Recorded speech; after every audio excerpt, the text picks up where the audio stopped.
اب ہم آپ کو ادریس علیہ السلام کے بارے میں بتاتے ہیں۔ ایک حدیث میں ہے کہ آدم اور شیس علیہ السلام کے بعد ادریس علیہ السلام پہلے نبی ہیں۔ ایک دوسری حدیث میں ہے کہ ادریس علیہ السلام پہلے نبی ہیں جنہوں نے قلم کے ذریعے لکھا اور لوگوں کو کتابت سکھائی۔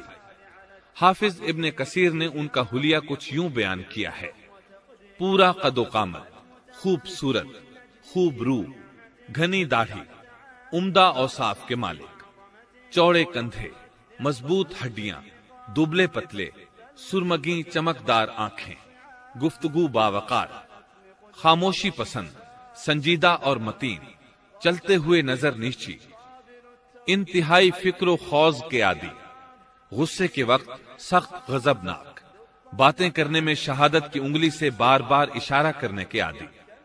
ادریس علیہ السلام شیس علیہ السلام کی شریعت پر عمل پیرا رہے، چونکہ ادریس علیہ السلام رسول بھی تھے، اس لیے اللہ کی طرف سے مستقل ان پر شریعت نازل ہوئی، جس کی تشریح و تفسیر کر کے لوگوں کو احکام الہی سے آگاہ فرماتے۔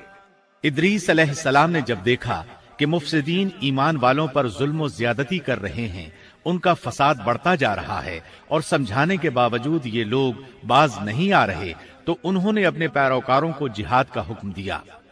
ادریس علیہ السلام پہلے شخص ہیں جنہوں نے اللہ کے راستے میں جہاد کیا، غنیمتیں حاصل کی اور دشمنوں کو قیدی بنایا، لیکن غنیمتیں اور قیدی ان کے لیے حلال نہیں تھے۔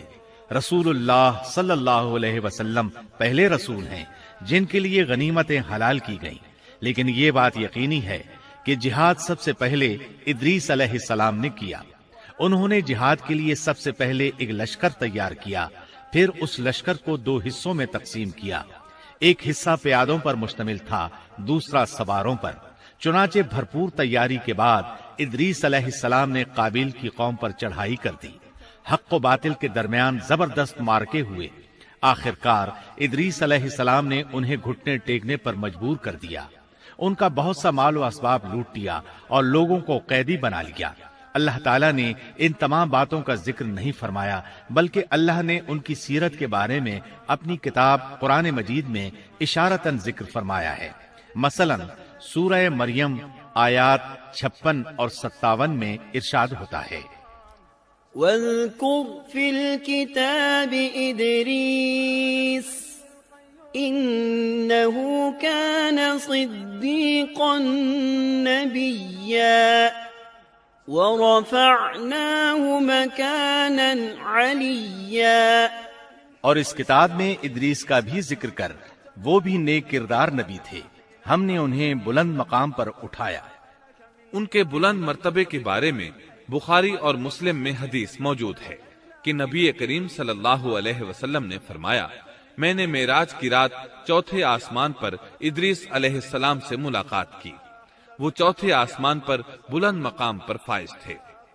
ابن جریر نے ایک روایت بیان کی ہے، وہ روایت اس بات کی وضاحت کرتی ہے کہ اللہ تعالیٰ کے ارشاد وَرَفَعْنَاهُ مَكَانًا عَلِيًّا سے کیا مراد ہے، اس کا کیا مفہوم ہے؟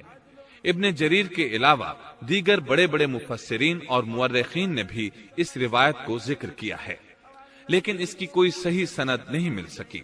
وہ روایت یہ ہے: ابن ابی حاتم وغیرہ نے اس روایت کو ہلال بن یسار سے بیان کیا ہے۔ وہ کہتے ہیں، میری موجودگی میں ابن عباس رضی اللہ عنہما نے کعب رحمت اللہ علیہ سے پوچھا، کعب، ادریس علیہ السلام کے متعلق اللہ تعالیٰ کے اس قول وَرَفَعْنَاهُ مَكَانًا عَلِيًّا ہم نے انہیں بلند مقام پر اٹھا لیا کا کیا مطلب ہے؟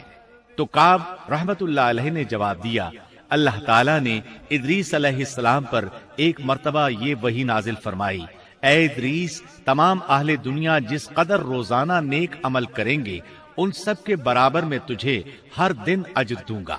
ادریس علیہ السلام نے یہ سنا تو انہیں خواہش محسوس ہوئی کہ میرے اعمال میں روز افزوں اضافہ ہو، اس لیے عمر کا حصہ طویل ہو جائے تو اچھا ہے۔ انہوں نے وحی الہی اور اپنے اس خیال کو ایک رفیق فرشتے پر ظاہر کر کے کہا، اس معاملے میں موت کے فرشتے سے گفتگو کرو تاکہ میں نیک اعمال کا زیادہ سے زیادہ وقت حاصل کر سکوں۔